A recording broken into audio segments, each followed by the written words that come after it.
Hello, I am Katura Cappadonia, STLS Outreach Consultant, and I am here to share a few ideas for activities you can do in your summer learning programs, especially take and make programs and multi-generational projects. For most of the ideas, I have included the page number from the CSLP manual if I found the idea in the manual. First, let's look at some take and make ideas. Friendship pins and friendship jewelry, taken from page 24 in the CSLP manual. The manual recommends this programs for tweens, but I think it can easily be adapted for younger or older audiences. Using larger pony type beads, you can do this project with younger audiences, making bracelets. And consider making it a 90s nostalgia program for your Gen X and older millennial patrons using the safety pins that many of us made when we were younger at camp and after school. These projects are fairly simple and require safety pins, beads, and other small charms or letter beads. Uh, I have included information on what size beads are recommended in the take and make sheet, which you'll all receive. You can do the simple design, which I have in the picture there with that are in the hands. Those are fairly simple. Or you can do something more intricate, as you see in the other picture, which include patterns. You can do this using graph paper and pencils and encourage participants to use some more critical scientific thinking to plan out and execute a pattern for their jewelry project. The finger knitted owl. This makes a great take and make activity, or you can do it in the library. It's a fairly easy, low tech craft. Can be used for tweens, teens, or adults. And you can use a QR code on your take and make sheet to link to the instructional video on YouTube. The supplies are fairly simple, including yarn, Google Eyes, and felt pieces. I have included keychains for folks who want to make a keychain or a bag clip, but you could also just use a piece of yarn as a tie. Friendship chains. It doesn't get much more simple than this idea. This idea can be found on page 171 in the CSLP manual.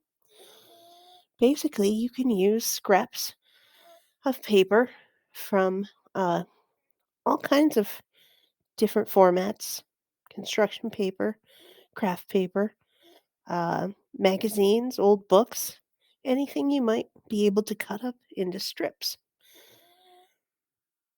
As you can see in the uh, traditional paper chain photo, the people who made it have written words about friendship on each link in the chain. You could do this. You could ask folks to write their names. This is a great project that you can make and display in your library. It might be something you want to continue through the whole summer, perhaps. Every time uh, someone submits a reading log or comes to an event, they get a link to add to the chain. And this is a nice, visible measure of the participation in your program throughout the summer. In the other photo, they've adapted paper chains into what they call a friendship chain with hearts. And it's very similar, where they have someone write their name or a word about friendship or love, and then they staple them together in hearts. And again, This could be a project you display in your library throughout the summer. Newspaper plant pots. This is another great way to reuse materials you might already have lying around. In this case, old newspapers, small cans or jars, and basically you just have folks wrap the newspaper around a form, which is can be a can or a jar, and they make a temporary plant pot. And in your program, you can also supply potting soil and seeds so that individuals can plant something at the program. Um, you can also consider a variation on page 89 in the CSLP manual, the activity called Flower Power, where they are decorating terracotta pots and planting seeds in them. Uh, it depends on maybe what your price range is for supplies. Buying the blank terracotta pots might be a little more pricey than making the newspaper upcycled plant pots.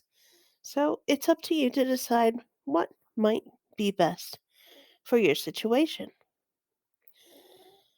And here are a few other ideas of activities that you can do in your library this summer. Consider an activity to make care kits. See page 71 in the CSLP manual.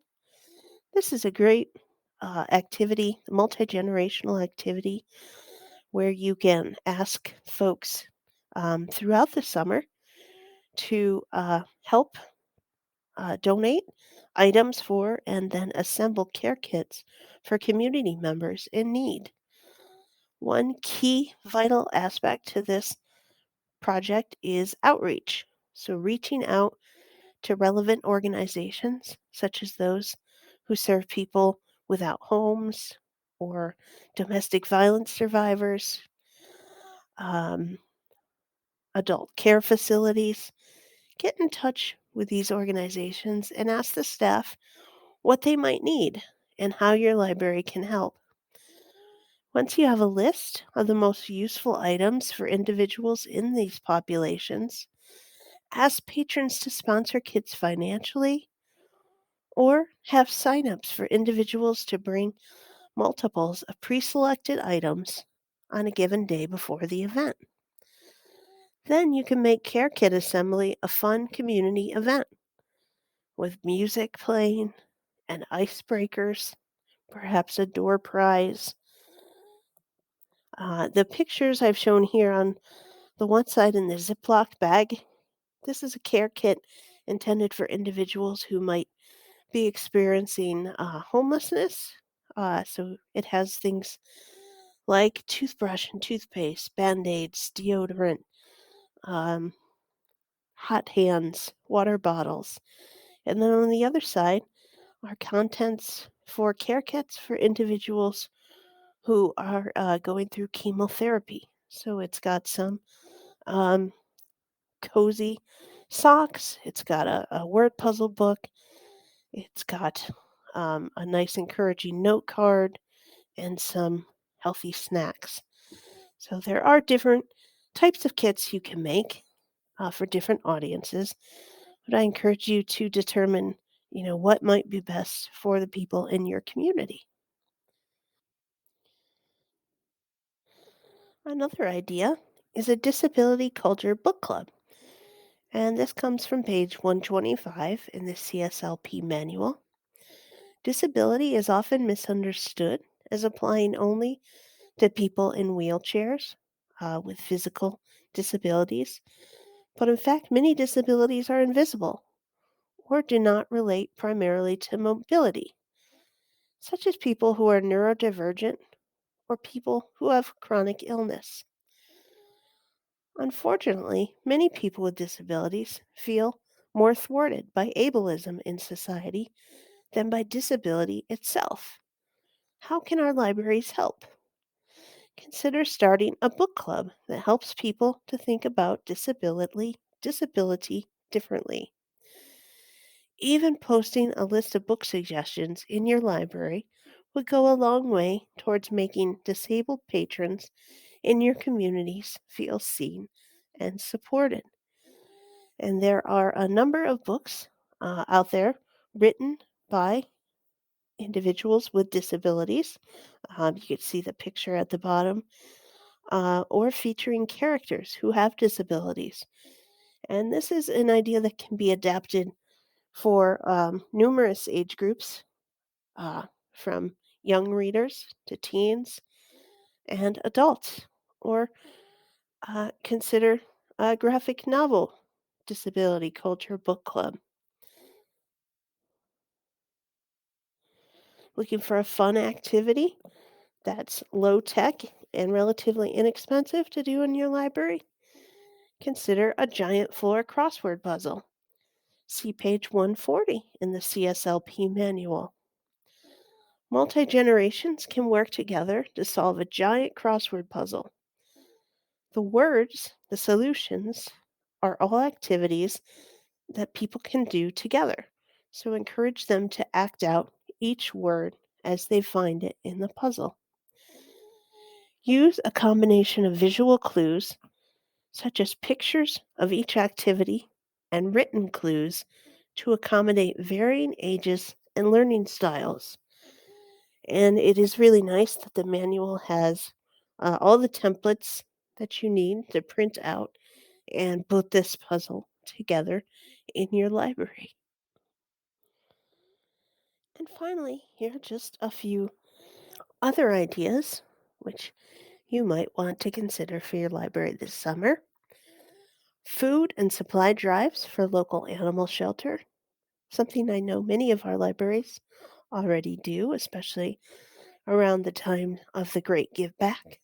Consider making this a summer long project and connect with a local animal shelter in your community and see what they might need. Similarly, you could do a food drive for a food pantry, and again, ask the food pantry what supplies they might need and ask patrons to donate items at the library. A school supply drive. Um, every summer, the new school year is right around the corner, and a lot of families in our area cannot afford things that some of us take for granted, like new school supplies. So consider doing a school supply drive throughout the summer so that you can present school supplies uh, at the new school year for people who need them. A good neighbor community cleanup. Summer is a great time to get outdoors. Consider doing a community cleanup project, either on your own or in conjunction with other local organizations or your town or village.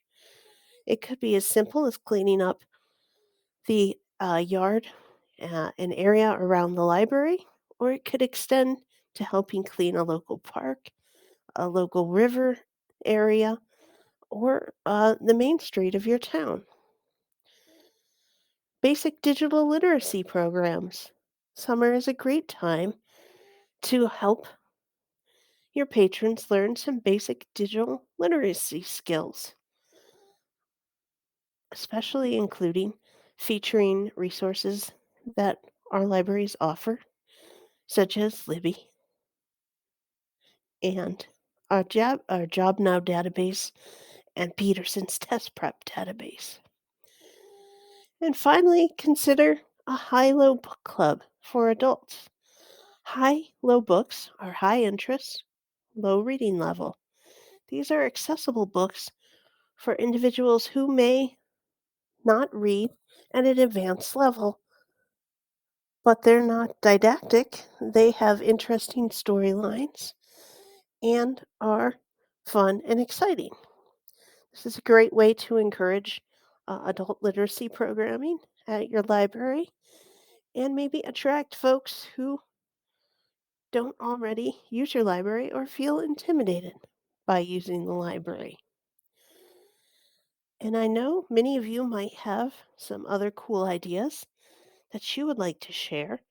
So please feel free to use this time to share out ideas or to comment or email me with your ideas so that I can share them with others. Thank you for your time. I appreciate your presence and I look forward to seeing all the exciting things you do this summer all together now.